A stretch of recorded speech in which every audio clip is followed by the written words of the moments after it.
Hello, everybody. And by special request, this show today is about visitation dreams. No, not from little green men. That is a completely different thing. I personally don't think we're that interesting to alien species to visit, and yet there are a great many people out there who will argue with me.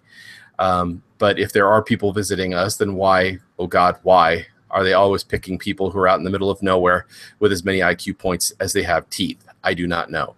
But no, this is visitation from people who have passed beyond or are passing beyond and want to leave messages or wish to speak to you.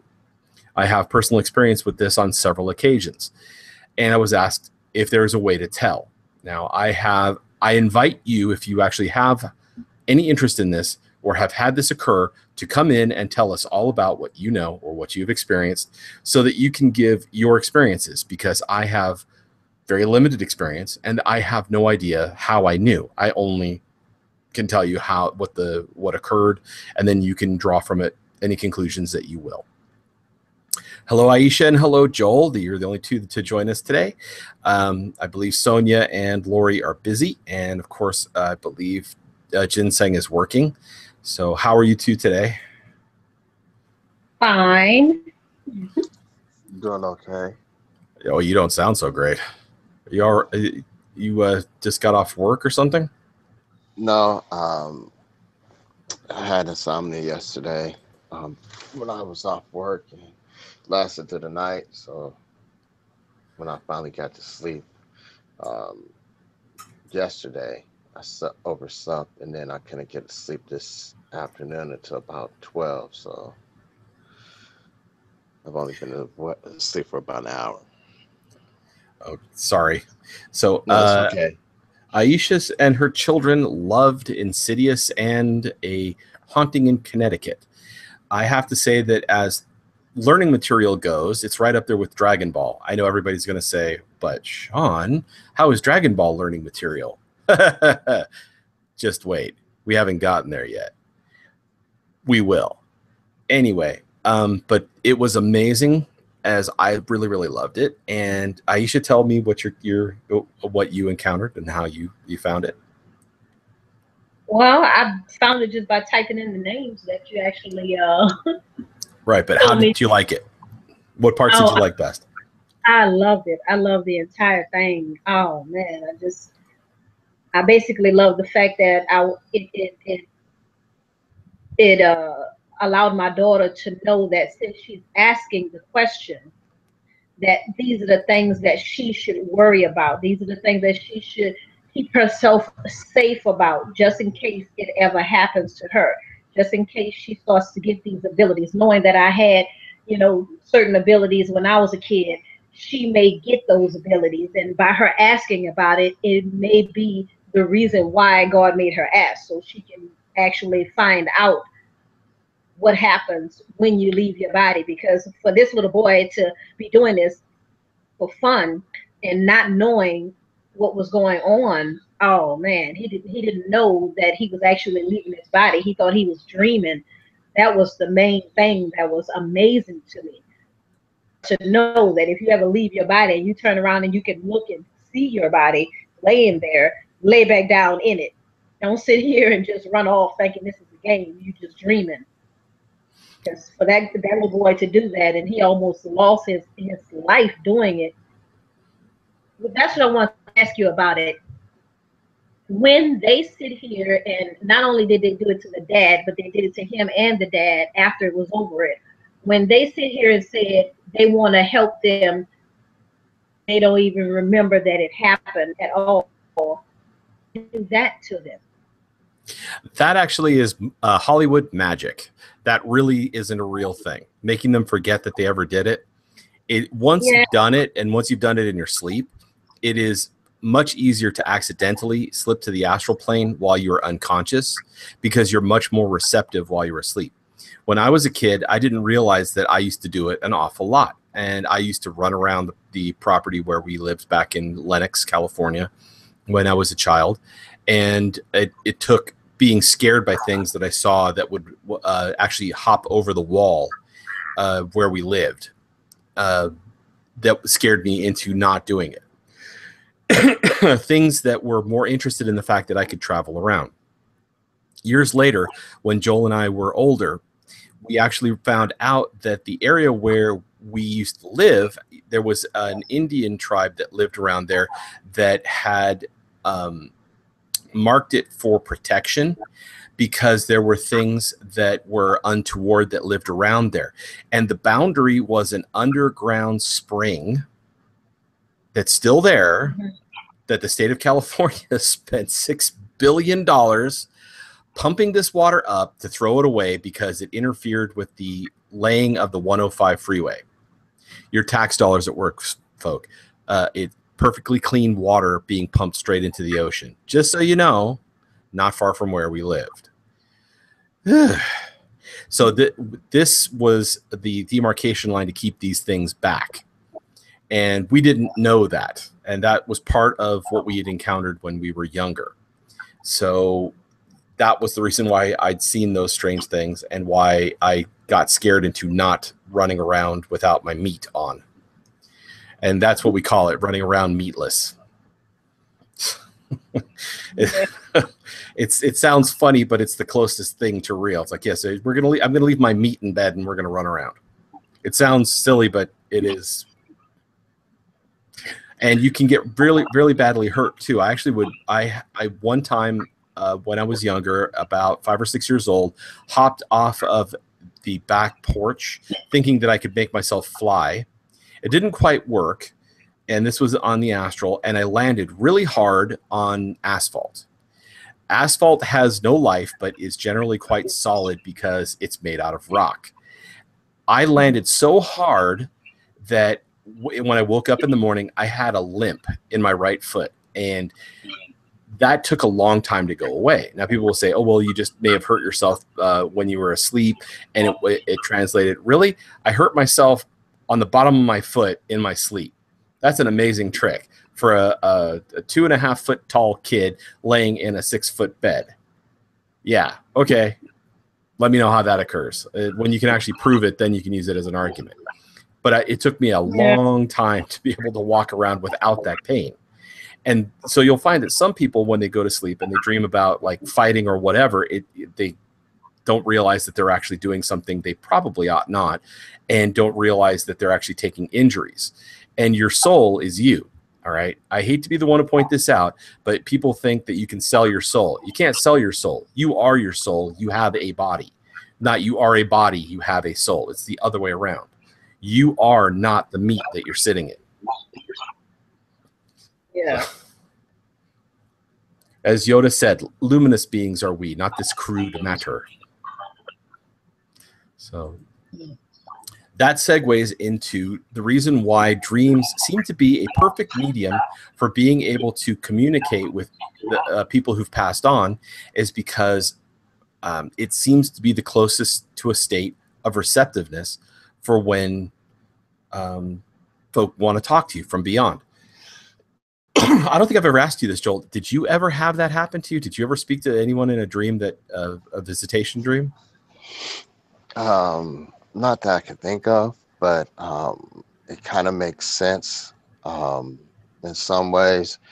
I told you about how I got came up with my first daughter's name. I believe I told you that. Mm-hmm. And so that, I guess that would be the closest thing I had to it. And that was not necessarily that was more like I'm trying to think of it. One of my spirit guide, possibly taking me on a dream quest or a spirit quest to show me what was going to happen, what my first child was going to be, and what I should name that child. Oh, Vicky. Yeah. Yeah. Well, her full first name. Oh, yeah. I'm not throwing it out there online. So. Yeah. So there was that. So I guess I've had prophetic dreams like that. It's not necessarily like prophetic, how most of my dreams are, when I have dreams where things are shown to me that happened, this was a little bit different because it involved my totem. So it was quite different. Let's see. I was asked to help to have people describe did you know it was different? How did it feel different? So the way it felt different was, well, I just can't even explain it. So it was almost like how when we would go spirit walking, dream sharing, it was almost like that, but it wasn't. I just don't know how quite to explain how it was different. Well, now backing up, because we have to build up, because you said like when we're dream sharing, which is the dream fasting. Okay, backing up to the dream fasting. Joel and I, when we were younger, because it was there weren't enough hours in the day to get things done, we tried to see if it was possible to share dreams together. And when we would, neither of us was in singular control of the dream. Our brains would share information, and it would do things so that we were discussing more, which you don't normally do in your dreams. You just sort of go with the flow. And Joel and I would actually end up talking a lot more. The background would be everything from stark real and lucid to fuzzy real and almost like a set on a movie to almost like being thrown into a holodeck. You could tell it wasn't real, but you really couldn't do as much. And it was more discussion than anything else. And we couldn't remember the discussion perfectly, but when we'd wake up, we would remember what had happened. And if that gives you hopefully that gives you a more of an understanding point for what he's talking about for the type of dream he's talking about. Sorry, go ahead, Joel. No, that's fine. I remember we had discussed that at one point about astral travel and leaving your body. But yeah, that's it was way more vivid, way more real. But at the same time, the backgrounds sometimes were between fuzzy and stark real. Yeah, well, but for this particular one I'm talking about, it was way more real. It was it felt physical, it felt like it actually happened. When I woke up, it didn't go away. It stayed with me. It wasn't like there was no fuzzy details. Like even to this day, I could recant that story with a vividness that I can't hold most of my memories. And just even thinking about it makes me recall like the same emotion I had at that time. So it was almost like if it was almost like it felt like it was a part of me and not like something that I was experienced. Like it was like definitely a part of me. That whole dream was real. Like I could feel it, like it was like my own arm or hand. Now, the first major dream that this ever happened to me in, it's going to be part of the story that I'm submitting to Hellfreezer and Paranormal Scholar. I don't want to go into too much detail, but it was when my grandfather passed on. I hadn't seen him for years because my mother had not allowed me to have any time to go see him or any of the other side of my family because she didn't want me to.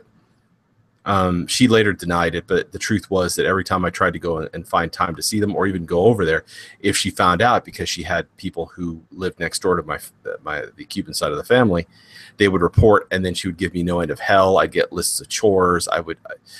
You can ask Joel. The stuff that kept me locked to the house was immense, from laundry to cleaning every surface in the house, scrubbing the bed. It was that on top of all of my schoolwork kept me from going anywhere, and she did it on purpose. So when my grandfather passed, I had a dream of him coming to me and telling me that he'd moved on.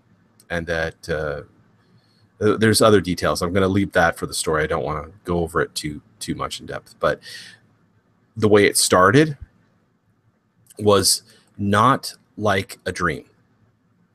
It was like I had woken up,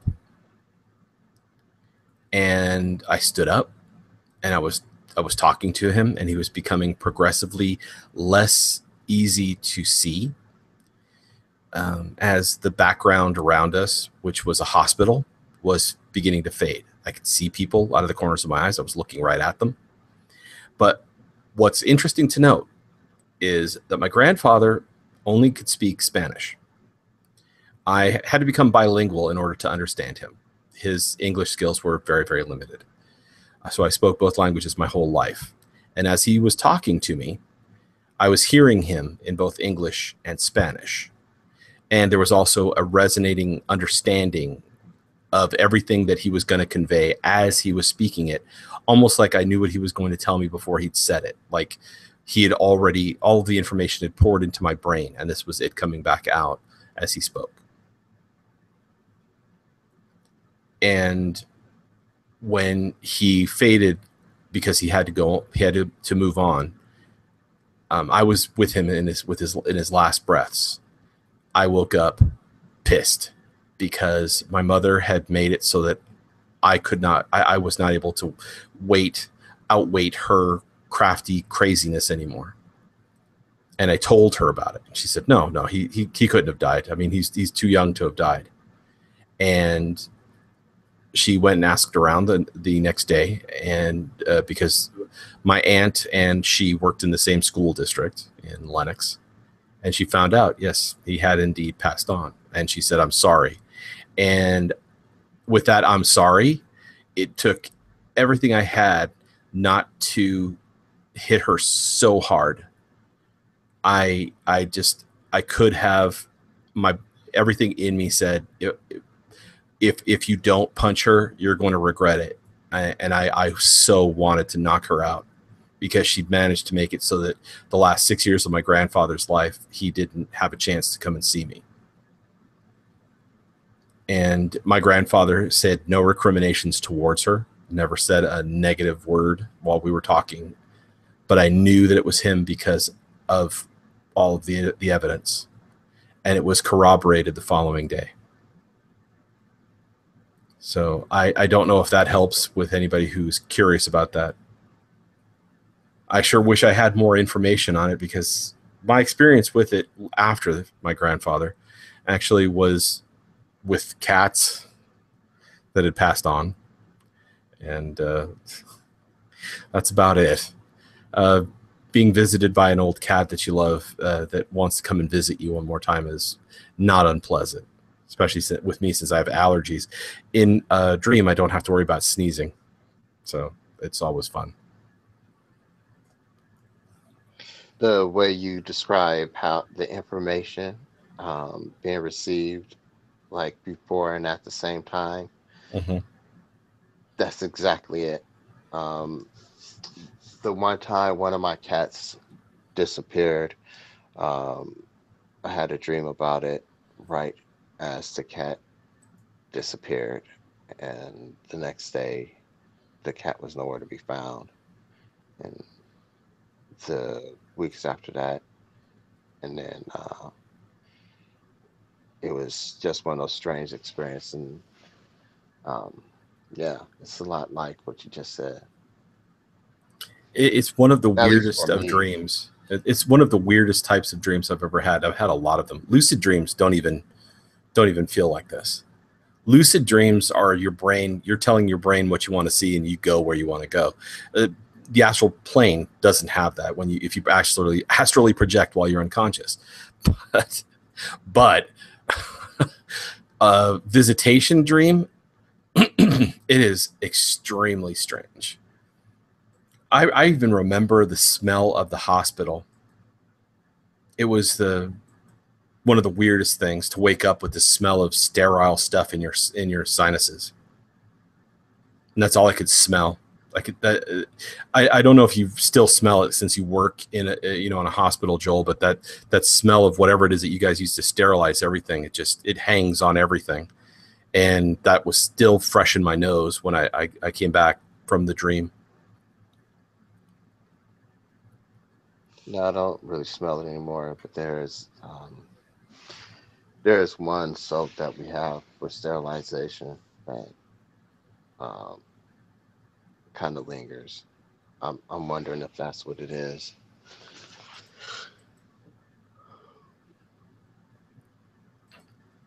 Oh, I guess this has never happened to you then, Aisha?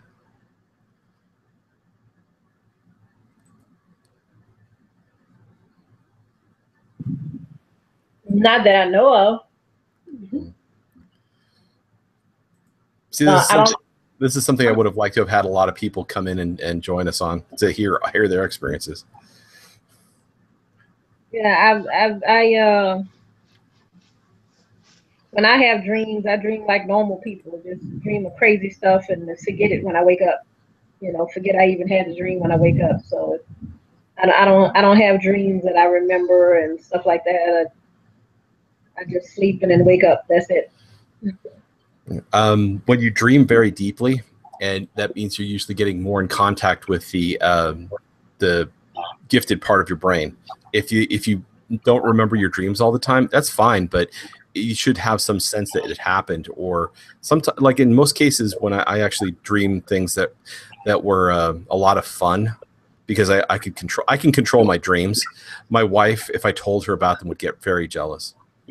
And years before The Matrix came out, I was telling my wife about these dreams that I would have, and she's like, you know what? Those sound really cool. I wish I had dreams like that. Then we see The Matrix, and she goes, damn, you were dreaming you were Neo before they put that on paper. I said, nah, I was doing way better stuff than that. The whole flying thing is cool. But and stopping bullets in the air is cool, but turning two-dimensional like a piece of paper so you can't be shot, that's cooler. So well, I only had this problem with not being able to remember my dreams, or not really having dreams at all, knowing whether I have them or not, since I've been doing this passing out for the past 3 years. Before then, I used to be able to actually control my dreams and remember my dreams and stuff like that, because I was teaching my daughters when they were young, talking about they had bad dreams. I was teaching them what I do when I have bad dreams. Sometimes you have bad dreams and you get mad because somebody woke you up and you had the bad dream and you actually lost in the dream. I used to tell my kids how to sit up here and make yourself go back to sleep and go and actually think about what you want to do as far as how to win this dream. Quickly go back to sleep and then go back and win the dream. And then when you come back out, it's all over again. You've even took care of that situation. right. That's what I used to do to my dreams. Anytime I lost in the dream, I would get mad because somebody woke me up. And man, wait a minute, hold on 1 second. I got to fix this problem. I'm not going to let this happen.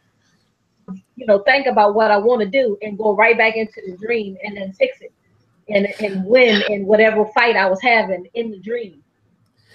Melatonin is a fantastic way to help your dreams become more lucid and strong enough for you to be able to dream like when you were younger, so you can do that sort of thing. And it also helps with more restful sleep. It's non-addictive. It isn't habit forming. You don't have to worry about drug interactions. Melatonin is fantastic stuff. Then they sell it on the cheap. You can go to a 99-cent store or Dollar Tree and find something that says it's for sleep, and they'll have all these different herbs to relax you with 1 to 2 milligrams of melatonin per pill. You can take handfuls of the darn things. It's that safe. So if you wanted to fall asleep, take like 6 to 12 milligrams, and then off you go. And I have the form of GABA. I have both of the things you told me to get. Take more of the melatonin. Try and get yourself up to about 24 milligrams before bed, and that can help with the depth of the dreaming. Okay. The actual research was done on hundreds of milligrams, so don't worry about it being dangerous. Anybody tries to say, "Oh, it's like a drug," it's not like a drug, and they've never found a lethal dosage of the stuff, even to a rat. Will I be able to make it where in my dream I can see I want to see her. Well, that you actually you want to focus on seeing her first in the real world. Jemima, she's very easy to see because she wants to be seen, especially by your family. Yeah. That's the reason why she was sending me that message about so that you guys wouldn't be poisoning yourself, etc. It's that what we talked about on the last show. She's always looking out for you guys. She can't leave the house. She can't walk outside. She can only look out back, and she can look towards the front, but she cannot leave the house. That's her one limitation. But which means that if you go into the room where she's at, and then you just like relax your eyes, you'll start being able to see her moving around as she walks around. She cleans things incessantly. It's just her habit. Almost every time I've ever encountered her, however, she was either watching after your daughters and watching them play from the back, from when they go out into the back, and she'd be looking out the back door or through the back window, and this is when you were living at the other place, or she would be up in their room while they were playing, watching them play, or in the kitchen, getting ready to cook with you. So those are the places that I always encountered her most. And you just relax your eyes, relax your focus on this world, focus on the sensation from your third eye, and you should actually be able to see her as she walks by, just as an outline at first, and then you'll be able to focus on her more directly. But when she wants to be, she's a star. Oh my God, when we were on the video and you turned on your camera, even when it was pixelated, I could see her. She was standing between you and your husband. It's while you were eating the cheesy bread. I thought, wow, she really comes through bright. I've actually taken pictures of ghosts, including one that was leaning down to kiss my youngest son at a place called Kelsey's in Tehachapi. She's a waitress, a ghost waitress at Kelsey's. And when they started doing the remodeling of the place, she disappeared. I haven't seen her since. So I'm very sad because we used to go in there and she used to dote over the kids. I don't know what it is about ghosts and kids. They love kids. Sorry. Does it show up on the? Yeah, you can actually see her glowing. It was a snowy day. There was no sunlight coming in through the windows, and it almost looks like there's sunlight coming in through the windows. And little Eric is eating. Let me see if I can find it.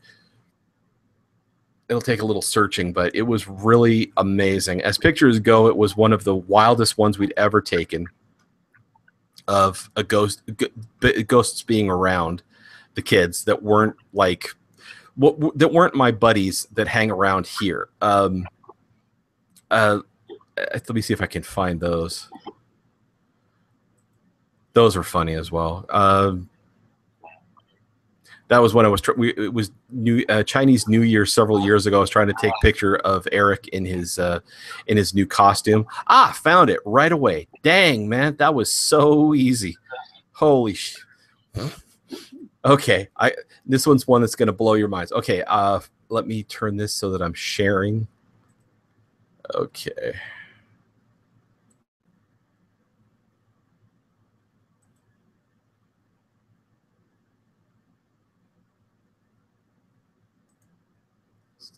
Start screen share. Okay, can you see that picture? Yeah, I'm hoping everybody can. The light on the right-hand side, the glowing light. Yeah, that's her. This was a snowy day. There was no sun, and there is no window back there. That's her. I was surprised I caught her on camera. I was shocked, stupid. I'm like, oh my God, it's the first time I've ever been able to catch a ghost on camera like that. Those are pictures back there. These are pictures of Tehachapi at different stages in development of the town from the 1800s on forward. That's not a window, okay? This is her. It was a window. It's not a window. Those are pictures of the town. People think, oh, it's the light coming through the window. That's not a window. That's a picture. I can't remember what the picture is. I should have actually taken an extra picture of the picture so I could go see this isn't. Let's see if I got another one. This one's a higher resolution picture of the same thing. Eric was eating his he loved his biscuits and gravy, and this is I moved the camera so I could basically I could, you know, give her more room to move in. As you can see, it's still glowing here because she was still there. She was looking over him and going, oh my gosh, isn't he so cute? Isn't he so cute? As you can see all the pictures in the background, this is the kind of thing that was on the wall. There's no window back there. You can see that was a picture. Those are pictures there. So when I took the picture and I showed the owner of the cafe, she was stunned. She says, "Can you see her?" I'm like, "Oh yeah." I don't know her name. She moves really fast, and she's constantly going around checking to make sure everybody's happy. And so when people say, "Oh, ghosts, terrible ghosts, oh my gosh, ghosts," most of my experiences with ghosts are like that. They're not dangerous at all. So you told the owner of the cafe that's what you were seeing. Did they know her? Yes, they actually.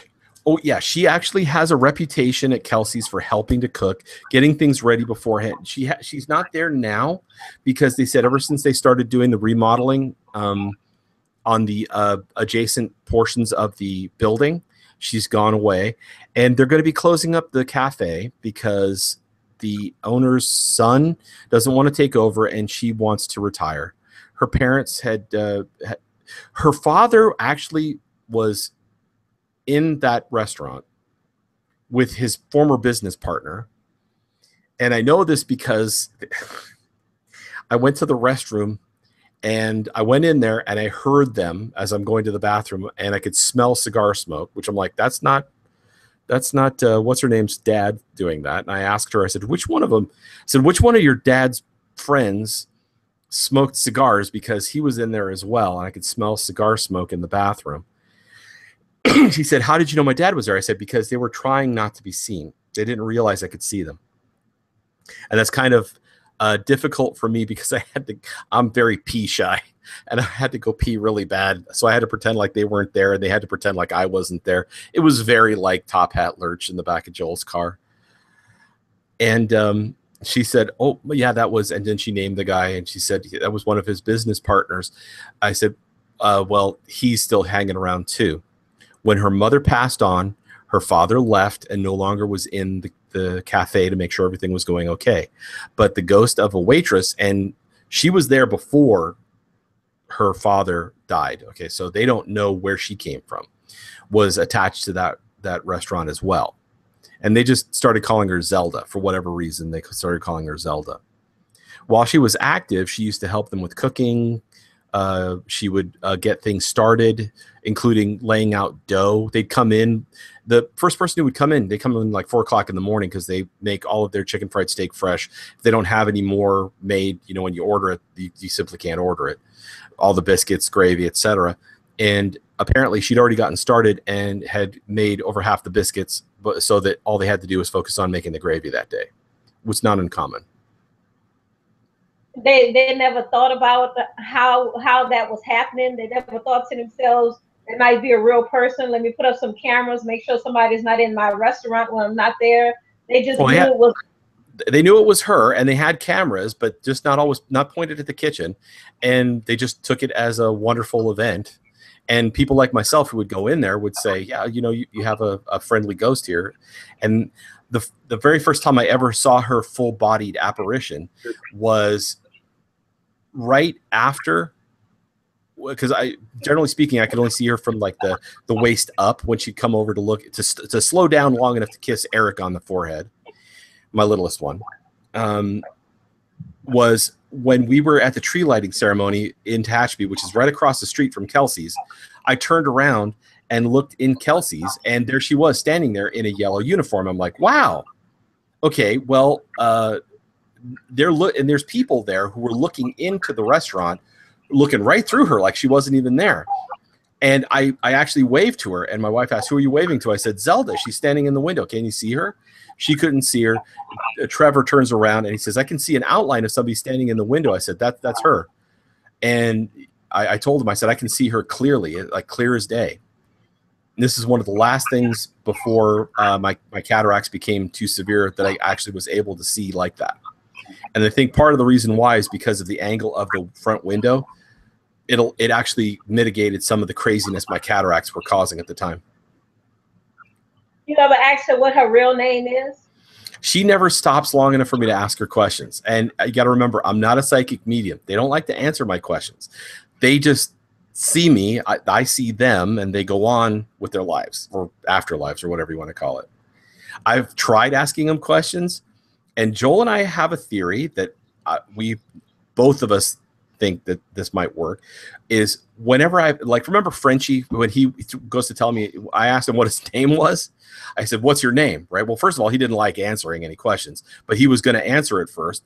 And then it was almost like as he was answering, somebody turned the microphone down. So it was like I couldn't hear him. Now, in real life, I'm terrible with first names. I'm terrible with names, period. Joel is too. It's like some part of our brain doesn't like to hold on to this shit. So we stop asking because we know it's going to take repetition to get the name stuck in our head. So I figure, and Joel thinks the same thing, that maybe it's that part of our brain that doesn't work well that keeps them from telling us. Because I had to ask Truth Walker 3 times what his name was before he finally told me. I'm like, okay, now we're cooking. But Frenchie, on the first time I asked his name, he told me, I think, and then I didn't hear it properly because I'm like, what? What was it? What did you say? And of course, he's not going to repeat himself. He's hoi polloi, rich ghost prick. So, No, that's the way I am.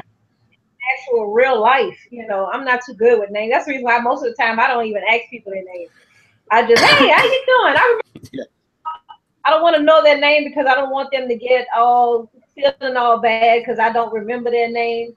Most of the time I don't remember their name because it's not that important. I'm not going to see you again, anytime soon, partners or anything. I don't like to waste or take up too much space in my head to remember things with people that I know I'm not going to constantly be involved with. It takes up too much space in my head to keep remembering people's names for no reason. And then they want you to know their name. And those be the main people don't know your name when you see them again.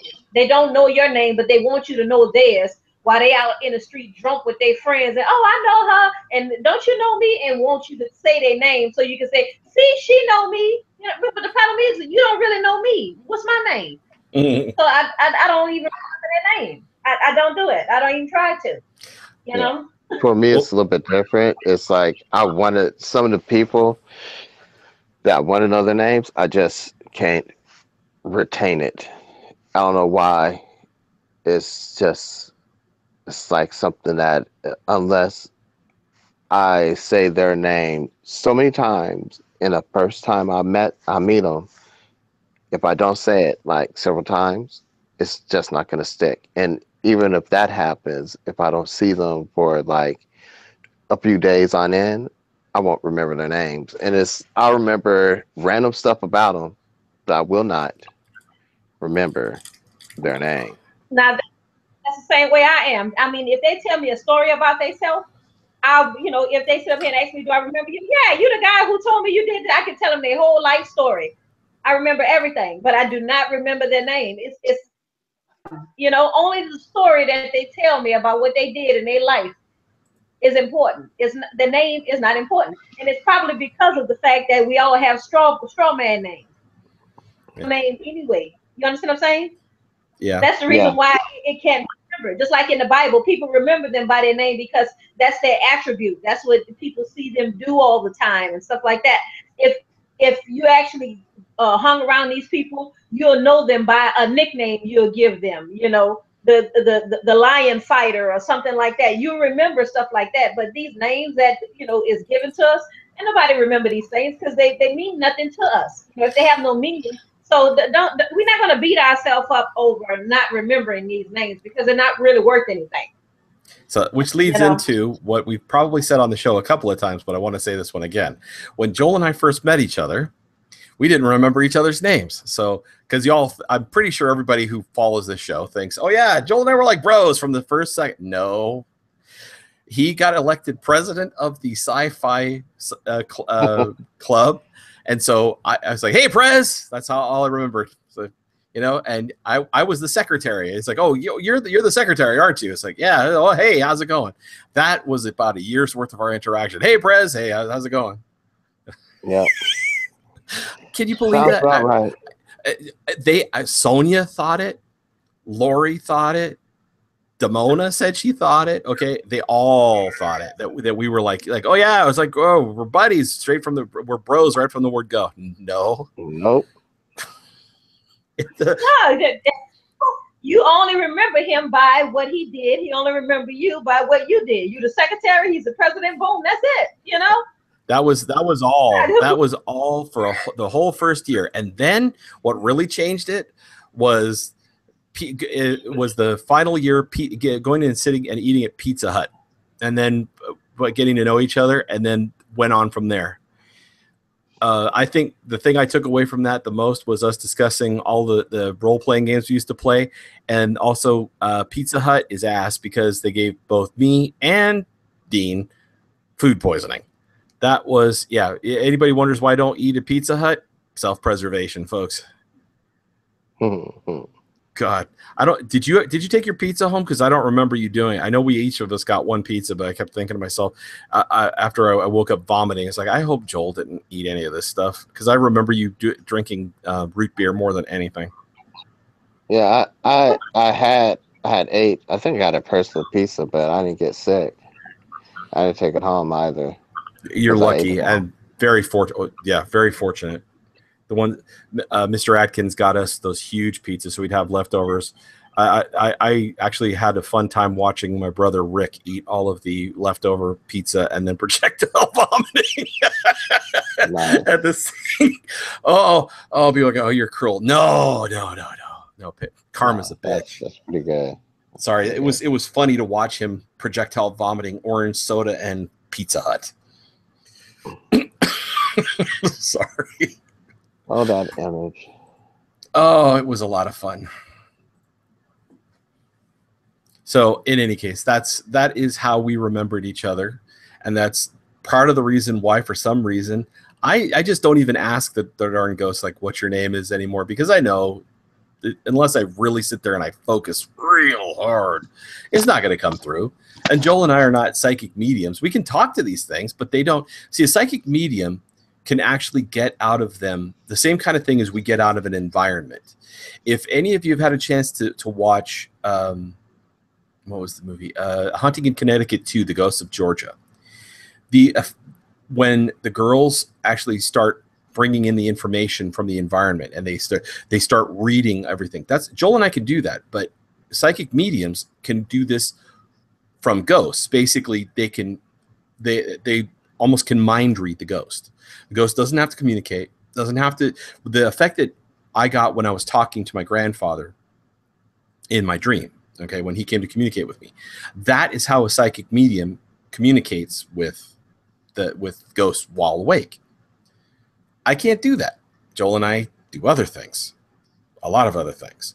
So we don't call ourselves psychic mediums because we're the other guys. We're not the people when you want to discuss why a ghost is around. We're the people you bring in when you want that haunting to go away, when you want that not curse, but like this summoning to stop, where you want that witch's effect on property to diminish or stop, or when like in the Upper Fruitland curse, you need it to go away. We've dealt with worse.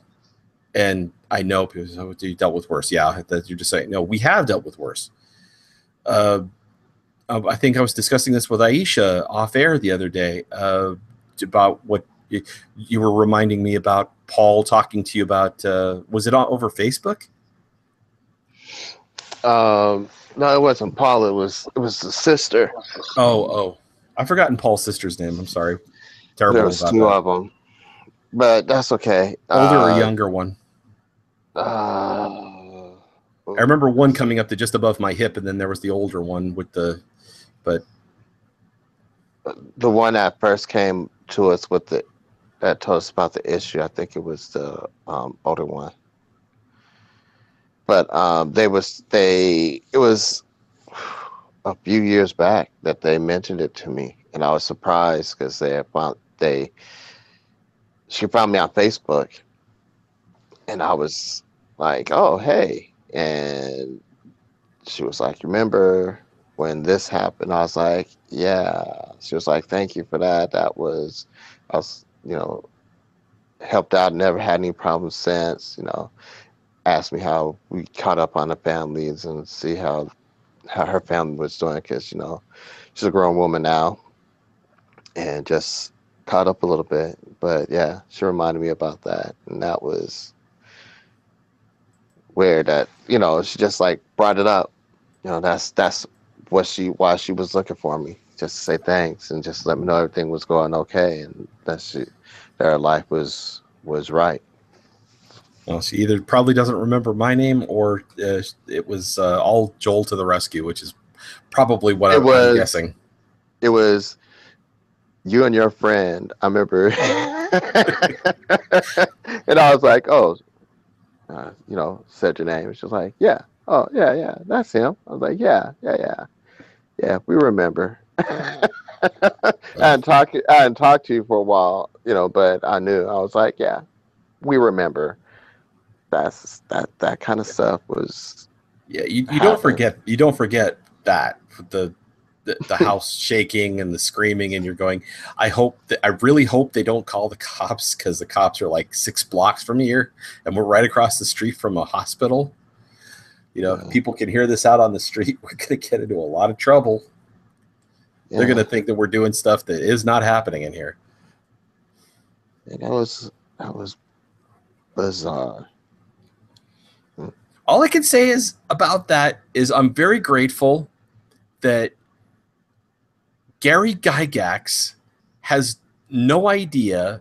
He was 100% atheist, right? He had no idea that the stuff that he would later have other people writing about, that they would write about it in such perfect detail that somebody like myself could go, ah, I could do this. That's not Yeah, hard. the And research that was involved in some of that stuff was pretty amazing. I was stunned, because I'm like, oh yeah, this'll be a breeze.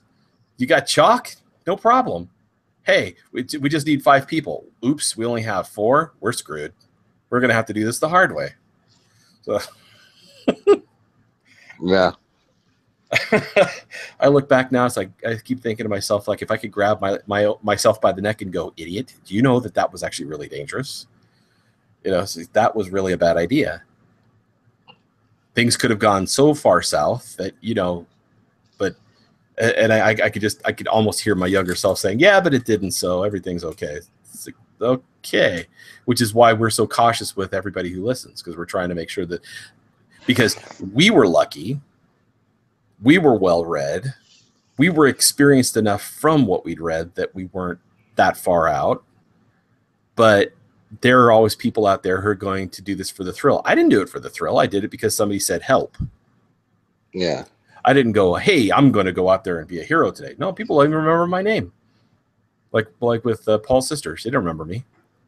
I totally don't mind. The people that I helped in Santa Clarita, you know, they had an issue. I took care of it. They don't even they don't even talk to Karen anymore. It's like, oh, the problem's taken care of. Poof, took her off their list of friends. Done. So that's exactly what I'm expecting. I don't mind being like Kwai Chang Caine in Kung Fu, sweeping into town, helping people, and then moving on. It bothers yeah, me. 0%. I've checked my pockets and there is no baggage there. Yeah, that's what I was thinking about this, you know, situation here. You know how there's a lot of things that we do in our lives that we feel that a lot of people stick around and use us for, and don't pay us back for. This is one thing that I wouldn't mind being used for and not being paid back and not even being thanked you for. I could care less. This is something that by the time I'm finished, the head in my pocket gonna still be there. You know, I don't like those friends who like to come around and use me for my money and stuff. Use me for something like this, something where I'm not giving you nothing, you're not giving me nothing. We just getting rid of something that needs to be gotten rid of anyway, whether you here or not. You know, even if you move out this house, gonna do it to the next person, so it needs to be gotten rid of anyway. I don't mind that, but for those people in your life who like to stick around you and use you to actually go and do the garden work in the backyard, or build a house for them, or give them your money after you done did all the work and they don't do anything for you. Those are the people that you don't want to be around. Yeah. Yeah. But I fully expect I'm not ever going to get famous for doing this, and I don't want to be. I'm pretty sure it's going to end up being that people usually will think I'm dead long after they're done with getting my help, and I'm okay with that. I've actually been I met up with some kids from high school about 15 years ago. A great many of them thought I was already I'd passed on, and asked them why they thought that. And they said, "Oh, I don't know. I just thought you did because the stuff that you did is kind of dangerous, etc." I'm like, "Oh, okay, that's fine." So that explains the reason why most of the people that went to the 10-year reunion and the 20-year reunion for high school totally didn't even remember you. Huh? Yeah, they don't. I think I've gotten messaged by one person, and I don't even believe that was real because a lot of these reunion sites just try to get you to sign up so they can get you on a mailing list and bother you. I didn't reply to it, because I didn't even know the person. I remember everybody that I interacted with in high school. That they said that they thought you were dead because of what you used to do. So back then, even in high school, they knew your abilities. They knew what you would do. Some of them. How did they know about? Some of them did. Well, there was one kid who I don't want to mention his name because I don't want to give him any free press. Actually used to think that he was quite gifted. He wasn't. And he when he realized that I was, it was a matter of sticking close to me until he realized that he didn't shine. And so he felt threatened by me being nearby, and I didn't want to be around him either. So that was one. A couple of others actually we had helped people, and they had been around when we had done stuff, and they knew it, and so they thought that I was dead because they thought that perhaps it was too dangerous of a calling. And in some cases, I believe they just listened to people who were rumor mongers who, because they knew of me, would say all kinds of crazy things. I was actually surprised at how many. There was this one lady who had a mania for it when I was in high school. She was 2 years older than myself, and I spent a great many lunches off campus to avoid people like her. And when I would come back, she had spread all these rumors about me that had nothing to do with any of the things that I could do. And they said, "Oh, we thought you had left the school or gone to jail or whatever." I said, "Who in the hell's passing this kind of crap around?" And it was this idiot. So it didn't end when I graduated, because she got held back yet another year. Apparently, she kept on spreading rumors long after I had graduated. I graduated a year early because of my mom pushing me into school sooner. I was 17 when I graduated. Yeah, they had a lot of kids did me the same thing when I was in school, like to spread rumors. But that's in the community that I live in. That's a thing that they do on purpose. It's like they know it's a rumor. Everybody would know it's a rumor. The girls, boys, all of them would know it's a rumor. But if you are the type of person they're jealous of, they will continue to spread the rumor and act like they believe it until they can break.